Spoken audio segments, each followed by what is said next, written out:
j'ai une question pour vous très simple, Olivier. On parle de plus en plus de dématérialisation du bureau. Est-ce que ça veut dire qu'avec l'arrivée du numérique, on va vers la fin du bureau? Alors moi, je crois que le bureau n'est pas prêt de disparaître. C'est le mauvais bureau, celui qui est derrière moi, qui est prêt de disparaître. Pour deux raisons. Si on se prend du point de vue de l'homme ou de la femme, peu importe, le bureau, vous savez qu'il y a 30% des gens qui ont rencontré leur compagnon, leur compagne, leur mari ou leur femme au bureau. Donc ne serait-ce que pour ça. Il y en a 10%, c'est dans les transports. Donc je ne sais pas où ils vont les trouver après. Bref, le bureau, on n'y va pas seulement pour travailler, on y va aussi pour rencontrer les autres. On y va pour échanger.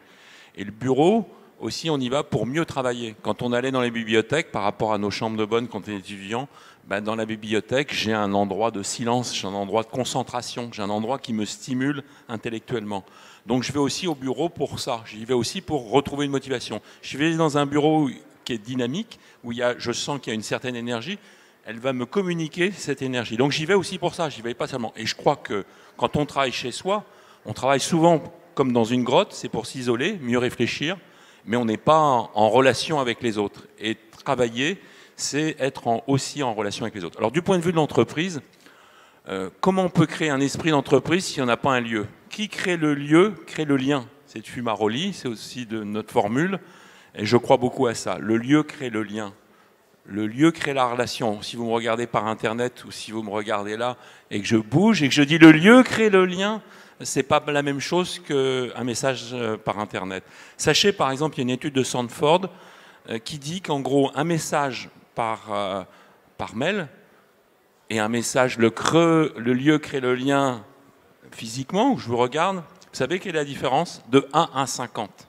En admettant que vous ayez lu le mail.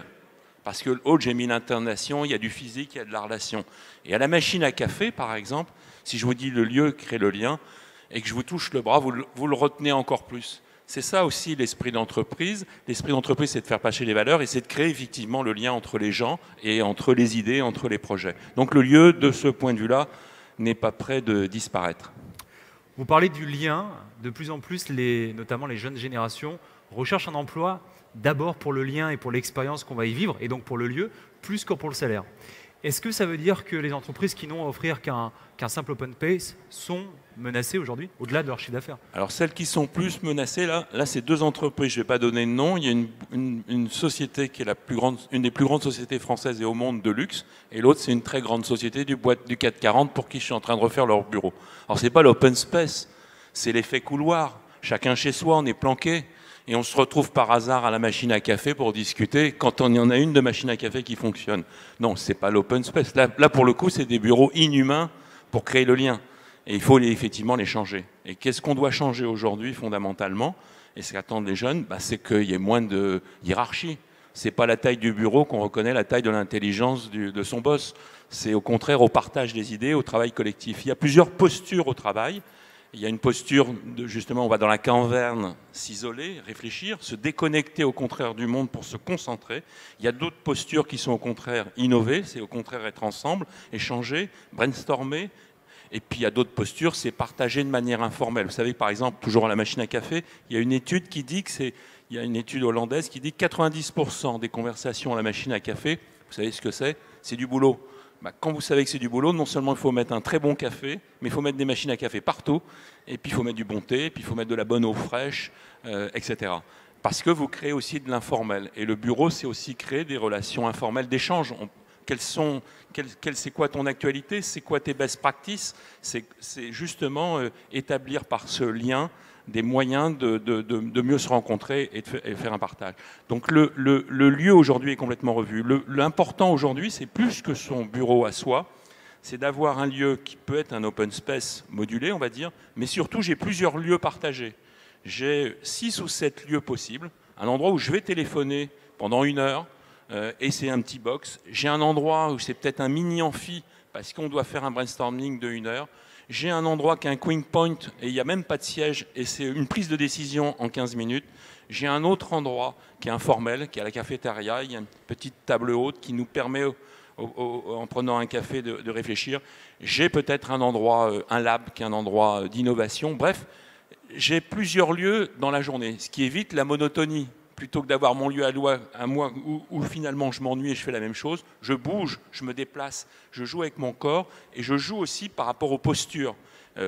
Prendre une décision rapide, il n'y a pas de secret, il faut la prendre debout. Ça, c'est l'armée. Et aujourd'hui, il faut avoir aussi des positions allongées quand on réfléchit, et puis être debout, c'est pas la même chose. Eh bien, qu'est-ce que vous allez faire? Vous allez faire varier les positions pour justement faire varier l'idée qu'il se passe plusieurs choses dans la journée liées à vos activités. Voilà. Donc le bureau aujourd'hui est en pleine révolution. Pour les jeunes, parce que les jeunes ne supportent pas de travailler dans ce type d'espace, ils ont bien raison, et il est en complète mutation. Je pense que beaucoup d'entreprises et une majorité ont conscience aujourd'hui de cette notion de partage et puis insuffler ce qu'on appelle l'esprit start-up en instaurant notamment le fameux baby-foot dans leur bureau. Est-ce que ces équipements suffisent pour fédérer? Alors, moi j'ai un principe, je déteste les gadgets.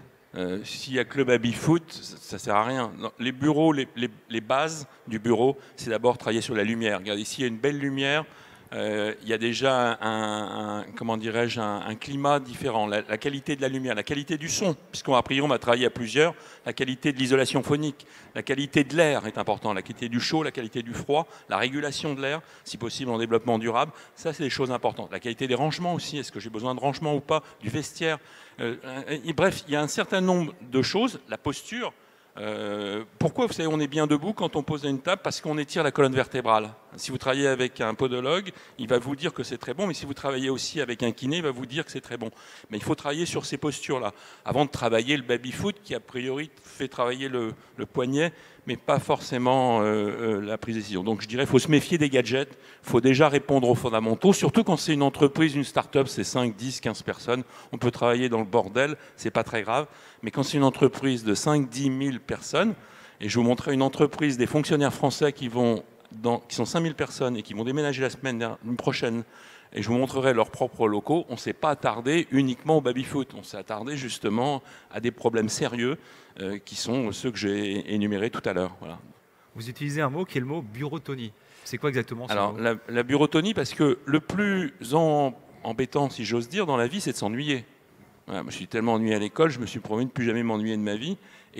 Et justement, quand je suis dans un bureau fermé, à la même place, déjà que je peux faire des choses répétitives, si en plus je bouge, si en plus je change de lieu ou d'espace mutualisé par rapport à des postures de travail, ben je vais beaucoup moins m'ennuyer. Et ça, c'est un élément prépondérant aujourd'hui.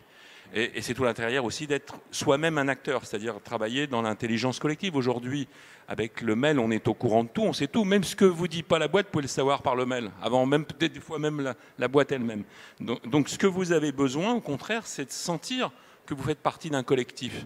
Et donc aussi, c'est organiser ce collectif dans un lieu qui va éviter cette monotonie qu'on peut avoir dans les espaces qui sont derrière.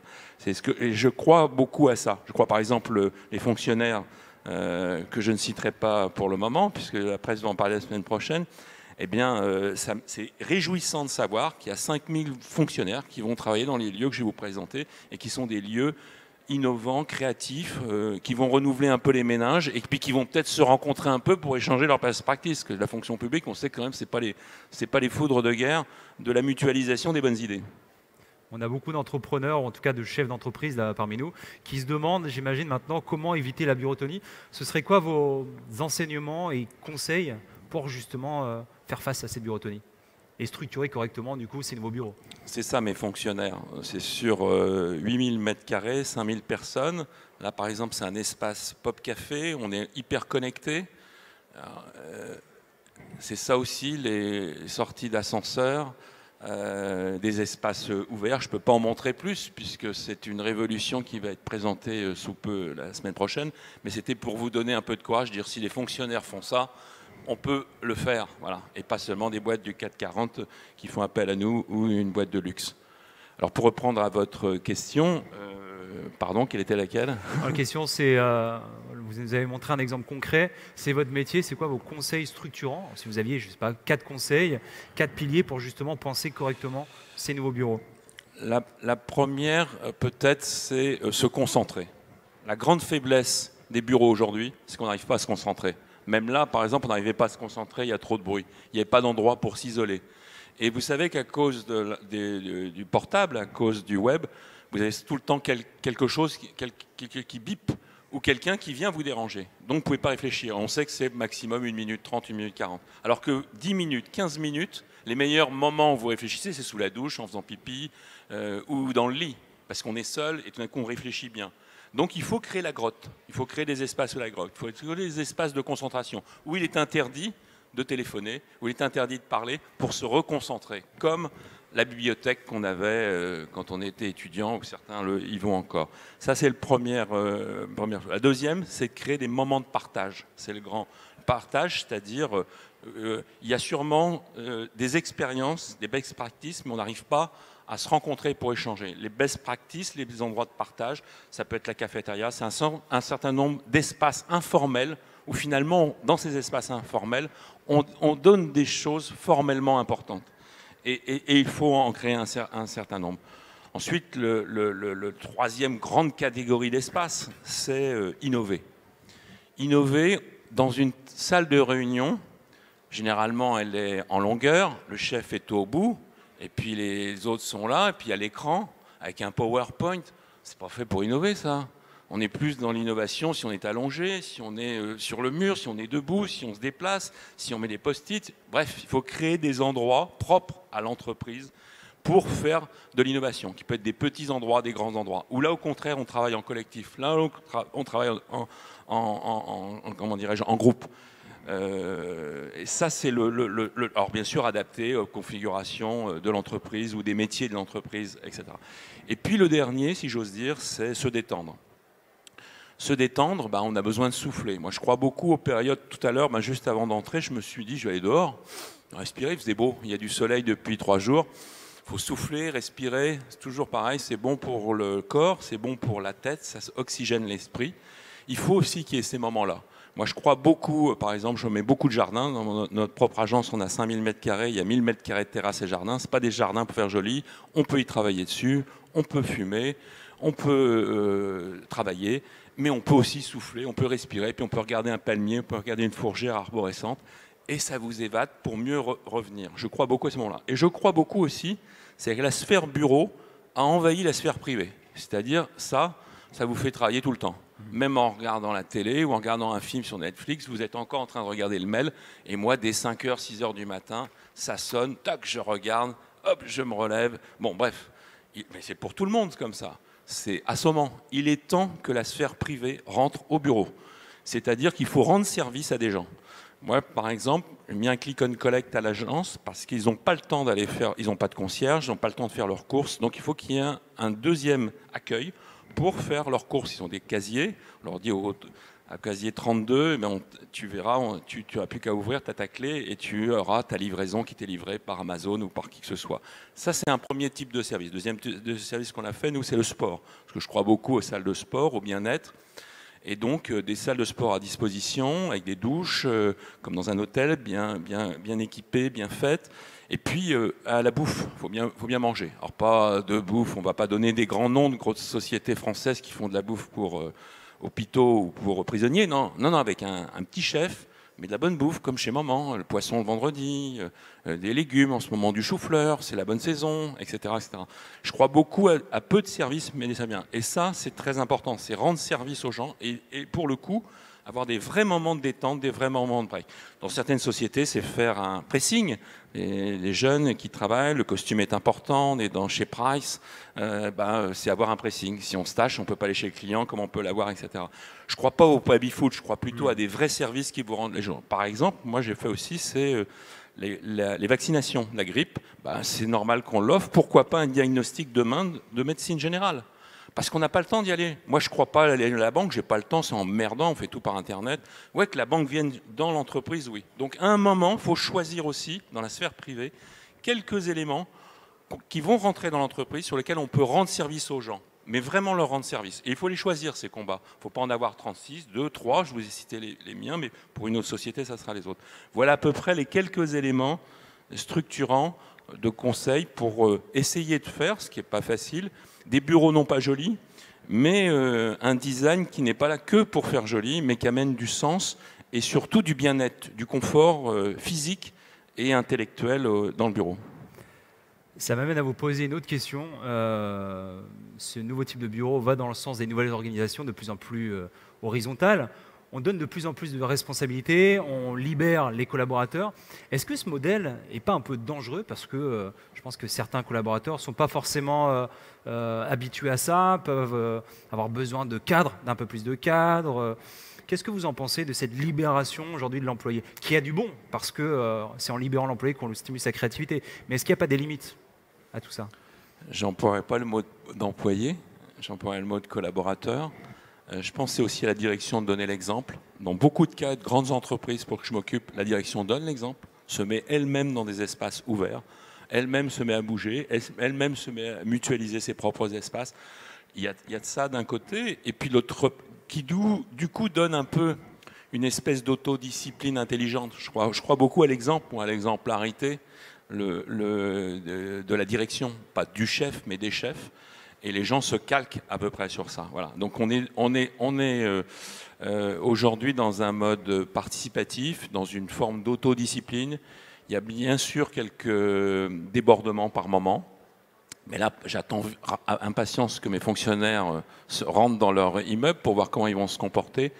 Et s'ils ne vont pas faucher le thé qui est offert en permanence, les 50 cafétérias qui ont été faites, je pense que ce n'est pas très grave. Ce qui est important, c'est tout d'un coup l'état d'esprit qui fait qu'il y a une autodiscipline qui va réguler un peu les lieux. Voilà. Ouais, en tout cas, j'ai une forme d'utopie de penser qu'on n'abîme pas des choses qui sont bien faites a priori, et on ne contourne pas la loi quand elle est un peu dans le bon sens, si j'ose dire. Voilà.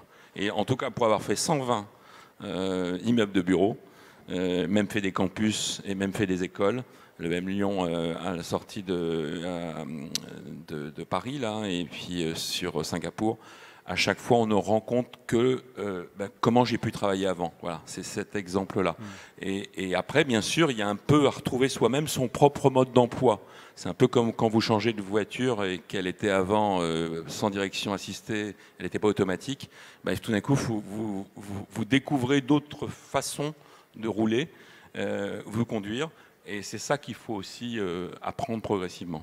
Donc ça, c'est quelque chose d'intéressant. Les retours d'expérience de ces nombreux bureaux que vous avez mis en place sont globalement positifs. Sont globalement positifs. Moi, je fais une chose, c'est le jour J, on ne sable pas le champagne, on reste pendant 6 mois, 7 mois pour regarder tout ce qui ne va pas.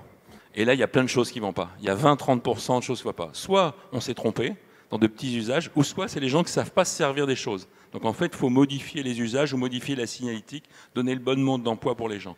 Et là, oui, on arrive à des lieux très performants. En tout cas, je peux vous dire, puisqu'il y a des entrepreneurs, je vais employer des mots grossiers, mais je vais le dire, souvent on me pose la question, mais t'es fou de faire des trucs pareils, est-ce que ça rapporte là? Est-ce que t'es fonctionnaire? Mais je vais vous dire, en tant qu'entrepreneur, parce que je suis aussi entrepreneur, à part augmenter les gens de 10%, mais tous, moi j'ai 150 personnes, imaginez ce que ça fait, 150 personnes augmenter 10%. Je ne dis pas que si j'avais les moyens, je le ferais. J'ai rien pour faire augmenter la performance et le sentiment de bien-être qui fasse une croissance de 20% par année. Et c'est ça dont on parle. Donc les bureaux, je vous conseille non seulement de les revoir, mais de le repenser parce que ça rapporte à tous. Ça ne rapporte pas seulement à l'entreprise, ça rapporte évidemment aux collaborateurs. Certaines entreprises poussent le concept très très loin. On parle de remote. Je pense notamment à WordPress qui aujourd'hui, en fait, son QG n'a plus de bureau, chacun travaille chez lui. Qu'est-ce que vous en pensez? J'en pense pas du bien. J'en pense pas du bien toujours parce qu'on ne va pas retrouver son compagnon, sa compagne, son mari, son amant, ce qu'on veut, son copain. Voilà, on ne fait pas de relation. Voilà. Je ne crois pas à ça. La vie est importante, à moins d'être un Robinson.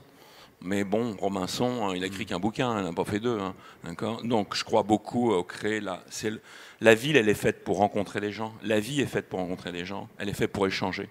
Donc le lieu est important. Par contre, c'est sûr qu'on n'est pas obligé d'y être tout le temps. Personnellement, je n'y suis pas tout le temps.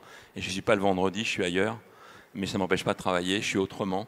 Voilà, ça j'y crois. Mais je crois à la force du lieu. Je crois vraiment à ça. Je crois vraiment à sa force, surtout à son esprit entreprise. Par exemple, aux États-Unis, en Silicon Valley, j'ai un ancien collaborateur qui est là-bas et qui me disait, il a fait une boîte à peu près comme nous là-bas, et qui me disait, donc il a du personnel, un peu moins que nous, une trentaine, et il me disait, en fait, comme ils travaillent tous chez eux, ils travaillent un peu chez nous, finalement, ils ne sont pas chez nous.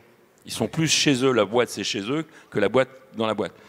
Et donc, qu'est-ce qu'ils font? Au bout de 6 mois, 7 mois, ils partent tout le temps, quoi. Donc, le pire pour un entrepreneur, vous savez ce que c'est, le pire pour un entrepreneur? Le cauchemar de l'entrepreneur, je vais vous le donner, moi, qui est un peu de bouteille. Les 2-3 premières années, vous dites, merde, si j'ai pas de boulot, qu'est-ce que je vais faire, quoi? Il faut que j'ai du boulot, il faut que je me batte. Au bout de 2 ans, vous comprenez qu'assez vite, le boulot, il arrive parce que vous faites bien du bon boulot. Donc, ça se sait. Ça se sait. C'est pas ça, le cauchemar de l'entrepreneur. Le cauchemar de l'entrepreneur, c'est que vos bons collaborateurs vous quittent. C'est ça le cauchemar. Et le cauchemar de l'entrepreneur, c'est que les meilleurs, vous ne les attirez pas. Donc comment attirer les talents? Comment garder les meilleurs? Autre que bien sûr, il faut les payer convenablement, il faut les motiver, il faut si possible les responsabiliser, si possible même comment dirais-je, les associer. Il y a 25 associés. Il faut aussi, par le lieu, créer une forme de partage d'un lieu qui va créer justement un sentiment de lien. J'y crois vraiment intimement. Voilà. Si on devait résumer tout ce qu'on a pu se dire, qu'est-ce que cette nouvelle ère qui est portée par le numérique change profondément dans la vie au bureau, en résumé? Elle change, je dirais, j'ai le sentiment d'avoir un peu dit, mais elle change ce rapport au lien, ce rapport à l'information factuelle, mais qui n'est pas humaine, qui n'est pas relationnelle. Le travail en groupe, c'est formidable. Ce matin, je me suis levé tôt, j'ai fait un brainstorming d'1 heure. Il fallait vite cracher des idées. On s'est engueulé pendant une demi-heure, mais à la fin, on a quand même trouvé. Produire quelque chose, passer un bon moment de journée de travail, c'est un moment extraordinaire. Moi, j'appelle ça, c'est couper des arbres. J'ai l'impression que j'ai coupé, on dort comme un bébé le soir, quoi de mieux, parce qu'on a le sentiment d'avoir bien travaillé, d'être efficace. Et des lieux efficaces, je peux vous dire, c'est simple, c'est vous dites, mais merde, il est déjà 6 heures, j'ai fini. J'ai fini tout ce que j'avais à faire. D'habitude, je travaillais jusqu'à 7h30. Ça, c'est le lieu. Là, on n'avait qu'1 heure, on s'est pourtant engueulé pendant une demi-heure. Le lieu participe à créer les conditions du bon travail. Voilà. Il faut bien sûr un bon intellect, une bonne capacité à travailler ensemble, mais le lieu participe. Moi, je pense qu'il y a tellement de lieux hostiles au bon travail qu'on se demande comment on y arrive malgré tout. Voilà. Donc le lieu est une force terrible d'entraînement. Je pense que les chaussures ne font pas tout pour courir, mais quand même participent pas mal. Déjà, comment dirais-je, en termes d'esprit, je me dis si j'ai de bonnes chaussures, je vais courir plus vite. Mais peut-être aussi, au-delà de l'esprit, elles participent à ce que la course soit plus efficace.